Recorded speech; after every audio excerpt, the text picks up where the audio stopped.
గజం కేవలం 23,000 రూపాయలతో 165 గజాల భూమి కేవలం 38 లక్షలు మాత్రమే. లైఫ్లో చాలా మారిపోయింది మేడం. అంటే ఒక సంవత్సరం క్రితంకి ఇప్పటికి ఫ్యామిలీ పరంగా కావచ్చు, నా పరంగా కావచ్చు, ఓవరాల్గా మొత్తం చేంజ్ అయిపోయింది. లైఫే మొత్తం చేంజ్ అయిపోయింది. సో ఇంతవరకు నేను అవసరం ఎక్స్పెక్ట్ చేయలేదు. సో ఇంతవరకు తీసుకొచ్చింది అయితే జనాలే. వాళ్ళు లేకపోతే ఈరోజు నేను లేను. నేను మహా అయితే ఎంతో కొంత నేను కృషి చేస్తున్నాను, కానీ దానికి సంపూర్ణంగా వాళ్ళందరూ కూడా నాకు సపోర్ట్ చేయడం అనేది చాలా విశేషం. వాళ్ళు సపోర్ట్ చేయబట్టే ఈరోజు నా కళ కావచ్చు, మా అమ్మ కళ కావచ్చు అన్నీ నెరవేరుతున్నాయంటే దానికి ప్రత్యేకంగా మన ప్రాక్టీస్లో వాళ్ళు లేకపోతే నేను లేను అనమాట. ఈవెన్ రమణ గారు వాళ్ళ ఫాదర్కి కూడా టీవీలో మా అబ్బాయి ఎందుకు కనిపిస్తున్నాడు, అందరూ ఎందుకు ఎప్రిషియేట్ చేస్తున్నారు అని అర్థం చేసుకునే స్థితిలో కూడా ఆయన హెల్త్ లేదు. కానీ అమ్మ చాలా ఎమోషన్ అయ్యారు. నా కొడుకు పెళ్ళి చాలా గ్రాండ్గా జరగాలి అని ఆమె ఎక్స్పెక్టేషన్. దానికన్నా ముందు ఇల్లు ఏంటి డెవలప్మెంట్?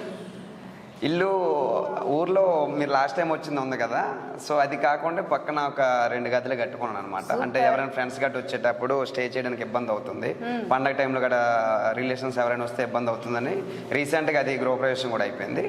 అది కాకుండా సో నేను అక్కడ నుంచి ఏదైనా ట్రావెల్ చేయాలంటే ఇబ్బంది అవుతుందని నాకు విజయనగరంలో ఒక హౌస్ కావాలన్న ఆలోచనతోటి విజయనగరంలో కూడా ఇండివిజువల్ హౌస్ తీసుకోవడం కూడా జరిగింది. సో లాస్ట్ టైం అది పాత ఇల్లు మీ ద్వారా జనాలకు తెలిసింది.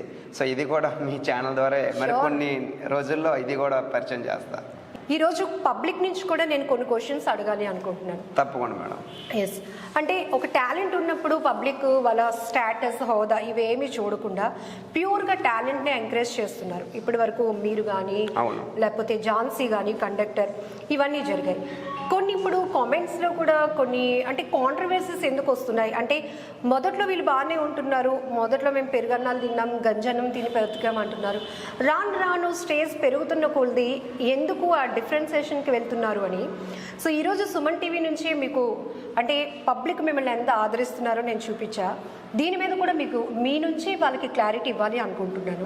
సో ఎందుకు ఆ డిఫరెన్సియేషన్ వస్తుంది, ఆ కాంట్రవర్సీస్ ఎందుకు నడుస్తున్నాయి? అది వాళ్ళ వ్యక్తిత్వాలు బట్టి ఉంటుంది. సో నా విషయం వరకు మీరు ఏదైనా అడగగలిగితే నేను చెప్పగలుగుతాను, కానీ అలాంటి క్వశ్చన్స్కి మరి నా దగ్గర సమాధానం ఉండదు. అంటే కొన్ని షోస్లో రమణ్లో కూడా చేంజ్ వచ్చింది, గెస్ట్ని కానీ లేకపోతే కో ఆర్టిస్టులతో కూడా ఎక్కువగా జోక్ ఇలా వేయడం, వాళ్ళని క్రిటిసైజ్ చేయడం, అంటే ఇవన్నీ స్క్రిప్ట్లో పార్ట్ అయినా అది ఎప్పుడైనా మీరు క్లారిటీ ఇవ్వాలని పబ్లిక్ అనుకున్నారా? అనుకున్నాము, సందర్భం రాలేదు. ఇప్పుడు